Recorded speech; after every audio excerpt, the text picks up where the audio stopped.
अक्सर आपने देखा होगा कि बड़े रेस्टोरेंट्स जो होते हैं, कई सारे ऐसे रेस्टोरेंट्स हैं, क्लाउड किचन्स हैं, कैफेज हैं, बेकरी, फाइन डाइन, जिनके मेन्यू तो बहुत बड़ी हो जाती है और उसके बाद उनके मेन्यू पे कई सारे आइटम्स अवेलेबल नहीं है। आज हम बात करने वाले हैं ऐसे चैलेंजेस के जो नए रेस्टोरेंट ओनर्स स्ट्रगल करते हैं। आखिर क्या वो प्रॉब्लम्स हैं कि उनके रेस्टोरेंट सक्सेसफुल नहीं हो पाते हैं, उनको इवेंचुअली बहुत प्रॉब्लम होती है, कस्टमर्स टूटने लगते हैं। आज हम बात करने वाले हैं डीपर लेवल पे कि वो कॉमन मिस्टेक्स क्या हैं जो एक नया रेस्टोरेंट ओनर या कई सारे ऐसे रेस्टोरेंट ओनर्स हैं जो स्ट्रगल कर रहे हैं, सक्सेसफुल नहीं हो पा रहे हैं। कहीं आप भी वो गलती तो नहीं कर रहे हैं? ये आपके लिए भी एक रियलिटी चेक हो सकता है। चलिए शुरू करते हैं। मेरा नाम है आदर्श मंगराज, आप देख रहे हैं शेशियन किचन कंसल्टिंग। पहला पॉइंट है miss alignment between your menu, operations and profitability. अब ये मिस अलाइनमेंट क्या है मेन्यू का? आप let's say for example north Indian cuisine में काम करना चाहते हैं। आपने नॉर्थ इंडियन के लिए एक बहुत इलैबोरेटिव मेन्यू बना दिया। पनीर के 2 डिश रखने थे, आपने उसको 10 कर दिए। वेज मेन कोर्स में 2-4 आइटम रखने थे, आपने उसको 20 कर दिया। ऐसे करके आपने आइटम तो बढ़ा दिया ताकि आपके पास हर सेगमेंट का कस्टमर आए, बहुत सारे कस्टमर लेने के लालच। लेकिन अब आपका किचन टीम जो है कंफ्यूज है। आपके कस्टमर्स डिफरेंशिएट नहीं कर पा रहे हैं 2 प्रोडक्ट में। वो कह रहे हैं ये वाली दाल मंगवाओ या वो वाली मंगवाओ, सेम है। इस तरीके से कस्टमर इवेंचुअली टूटने लगते हैं और आपके खाने में डिफरेंशिएशन क्रिएट करने के लिए कई बारी शेफ जबरदस्ती के मसाले, जिससे आपकी फूड कॉस्ट हाई जाती है। जो मैंने बोला miss alignment between menu, operations and profitability. तो प्रॉफिटेबिलिटी अब आपकी गिरने लगी। कस्टमर को जब ये फीडबैक गया आपके शेफ के पास, तो शेफ ने जबरदस्ती टेस्ट चेंज करने के लिए कुछ चीजें करनी स्टार्ट करी, जिसके कारण फूड कॉस्ट आपका हाई हो गया। आपने सोचा था कि आप 25% फूड कॉस्ट पे ऑपरेट करोगे, लेकिन अब आपका फूड कॉस्ट शूट होकर 35 तक जा रहा है। सिमिलरली आपने 10-20 चीजें तो बना ली, लेकिन जो सर्विंग स्टाफ है वो एक्सप्लेन ही नहीं कर पा रहा है कि इन 2 प्रोडक्ट्स में डिफरेंस क्या है, इन 2 प्रोडक्ट्स के मसालों में क्या डिफरेंस है, टेस्ट में क्या डिफरेंस आएगा, किसमें साबुत मसाले हैं, किसमें पिसे हुए मसाले हैं, किनका फ्लेवर स्पाइसी नोट पे है, किसका स्पाइसी नोट पे नहीं है, माइल्डर नोट पे है, बच्चों के लिए कौन सूटेबल है, फैमिली के लिए क्या सूटेबल रहेगा। ये जो ऑपरेशनल चैलेंजेस हैं ये क्रिएट हुआ एक बहुत लेंथी इलैबोरेटिव मेन्यू के कारण। अगर आपका मेन्यू सिंप्लीफाइड है, छोटा है, समझने में आसान है, तो वेटर की ट्रेनिंग इजी हो सकती है। मतलब कोई भी सर्वर हो, अगर आप एक छोटे मॉडल से स्टार्ट कर रहे हो तो कम मैन पावर में भी आप ऑपरेट कर सकते हो। लेकिन एक बहुत ओवरली कॉम्प्लिकेटेड मेन्यू को कस्टमर को समझाना और समझने के लिए भी कस्टमर के लिए दोनों ही मुश्किल है। तो एक छोटे मेन्यू के साथ स्टार्ट करें, एक simple, concise, easy to understand menu with common items. अगर आप यूएसपी भी क्रिएट कर रहे हैं कोई बात नहीं, but make it easy to understand.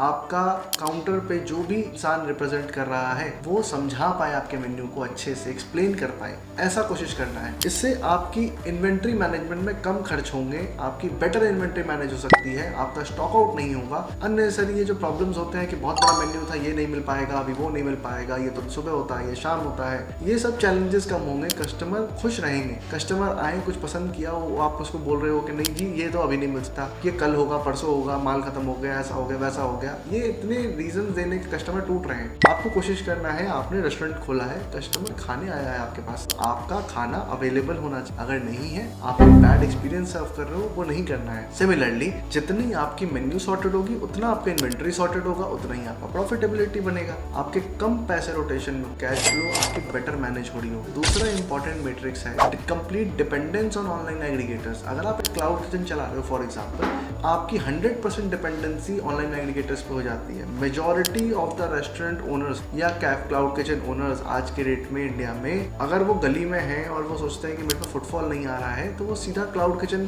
की तरह ऑपरेट करने लग जाते हैं और वो ऑनलाइन एग्रीगेटर्स पे पूरे डिपेंडेंट हो जाते हैं। ऐसा गलती बिल्कुल नहीं करना है। आपको अपनी प्रेजेंस, अपनी ब्रांडिंग, अपना डायरेक्ट चैनल फॉर सेल्स हमेशा बिल्ड करना है, रखना है। इसके लिए अगर आप टेक्नोलॉजिकली एडवांस अगर नहीं भी हो, अगर आपको बहुत ज़्यादा टेक्नोलॉजी नहीं समझ आती है, कोई बात नहीं, मार्केट में टूल्स अवेलेबल हैं। जैसे डायरेक्ट ऑर्डरिंग चैनल के लिए अगर आप एक पीओएस के साथ चल रहे हो, फॉर एग्जांपल पेट पूजा, तो पेट पूजा की होम वेबसाइट बन जाती है। एग्जिस्टिंग मेन्यू को क्यूआर कोड से वेबसाइट पे कन्वर्ट कर दिया। सिमिलरली अगर आप एक दूसरा प्लेटफॉर्म यूज करो, सो लेट्स से आप कोई पीओएस यूज नहीं करना चाहते, तो डॉट पे अवेलेबल है। आपके जैसे स्विगी का लेआउट है, जोमेटो का लेआउट है, उसी तरह डॉट पे का लेआउट बन जाएगा। आपकी डायरेक्ट ऑर्डरिंग का प्लेटफॉर्म बन गया। अगर आप एक रेस्टोरेंट हो, एक लोकेलिटी में सर्व कर रहे हो, तो आप अपने गूगल माई बिजनेस की प्रोफाइल मेंटेन करो, आप अपना सोशल मीडिया हैंडल्स मेंटेन करो। सोशल मीडिया हैंडल्स वैलिडेशन के लिए बहुत अच्छे टूल हैं।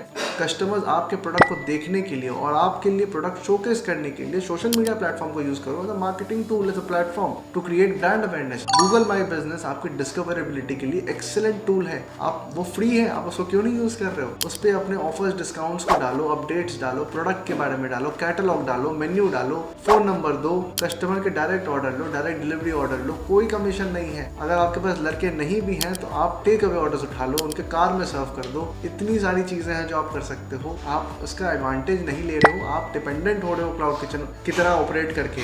ऑनलाइन डिलीवरी एग्रीगेटर्स पे डिपेंडेंट नहीं होना, उनका मिनिमम 20 to 30% कमीशन तो जा ही रहा है, तो आपकी मार्जिन क्या बचने वाली है? इसलिए मैं कह रहा हूँ डायरेक्ट चैनल बिल्ड करो और प्रॉफिटेबिलिटी की तरफ जाओ। थर्ड इंपॉर्टेंट पैरामीटर है इग्नोरिंग कंप्लायंस एंड स्टैंडर्डाइजेशन। अब कई बार एक छोटा रेस्टोरेंट ओनर हमेशा सोचते हैं कि इतनी सारे लाइसेंसेस बनवाने हैं, मुझे FSI बनवानी है, गुमास्ता बनवानी है, फायर सेफ्टी है, मुझे लेबर लॉ का लाइसेंस लेना पड़ेगा, मुझे म्युनिसिपल कॉर्पोरेशन का लेना पड़ेगा परमिशन, मुझे पोल्यूशन कंट्रोल बोर्ड का लेना पड़ेगा, मुझे पुलिस का लाइसेंस लेना पड़ेगा जैसे दिल्ली में ऑपरेट नहीं की। तो इतने सारे लाइसेंसेज अगर मुझे लेने हैं तो मैं इतनी कॉम्प्लिकेशन में क्यों फंसूं? इसमें ये एक बहुत बड़ी गलती है। अगर आप फिजिकल आउटलेट चला रहे हो, इवन क्लाउड किचन में थोड़ी सी लीवे मिल जाती है क्योंकि आप विजिबल नहीं हो ज्यादा, तो स्पेशली रेस्टोरेंट्स के लिए क्या होता है कि फिर वो लीड करते हैं फाइन्स को, पेनल्टीज को, आपका रेपुटेशन डैमेज होता है, आपके पास कोई बड़ा ऑफिसर आकर के कभी कोई रेड मार देता है, कोई स्क्रूटिनी में आप फंस जाते हो। ये अननेसेसरी चीजों में फंसने से बेटर है कंप्लायंस वन टाइम कॉस्ट होता है,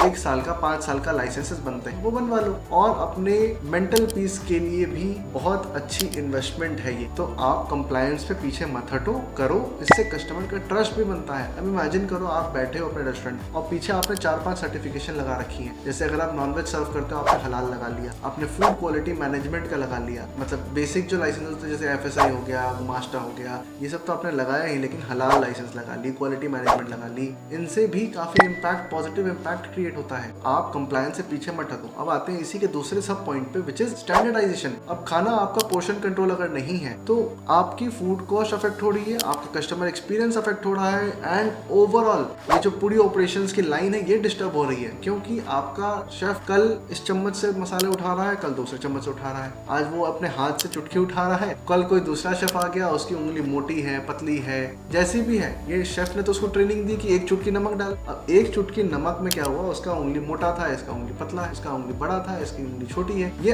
अननेसेसरी चीजें कॉम्प्लिकेट करके, ह्यूमन एरर के एलिमेंट ऐड करके हम अपने बिजनेस को रिस्क पे डाल रहे हैं, साबोटाज कर रहे हैं अपने बिजनेस। बिल्कुल रिक्वायरमेंट नहीं है। आपको वहां पे एक पोर्शन कंट्रोल के स्पून, मेजरिंग कप्स, वहां पे वेइंग स्केल, ऐसी बहुत सारी चीजें जो आप कर सकते हो स्टैंडर्डाइजेशन के लिए, रेसिपी स्टैंडर्डाइजेशन के लिए, पोर्शन कंट्रोल, पोर्शन स्टैंडर्डाइजेशन के लिए, क्वालिटी कंट्रोल के लिए। बहुत छोटे छोटे इन्वेस्टमेंट हैं, लेकिन अगर अटेंशन टू डिटेल पे आप थोड़ा सा ध्यान देंगे तो आपकी ओवरऑल बिजनेस की स्टैंडर्डाइजेशन बहुत अच्छी हो जाएगी। सर्विंग में प्लेट का एक स्टैंडर्डाइजेशन सेट कर लीजिए, पैकेजिंग का स्टैंडर्डाइजेशन सेट कर लीजिए, बनाने का, कुकिंग में डिस्पैच का सेट कर लीजिए। ये छोटी एक्सरसाइजेज है, वन टाइम है, लेकिन लॉन्ग टर्म में बहुत अच्छा हो जाएगा। क्योंकि अगर कल को कोई स्टाफ छोड़कर जाता है तो ट्रेनिंग ईजी हो जाएगी। सेम प्रोसेस फॉलो करना है, आपने सब कुछ डॉक्यूमेंट किया हुआ है। आज से ही इन तीनों पॉइंट्स पर ध्यान दीजिए, इंप्लीमेंट कीजिए। आई होप आपको ये वीडियो पसंद आया हो। ऐसे ही इंसाइटफुल टिप्स के लिए चैनल को सब्सक्राइब करना ना भूलें। मिलते हैं नेक्स्ट वीडियो में, बाय बाय।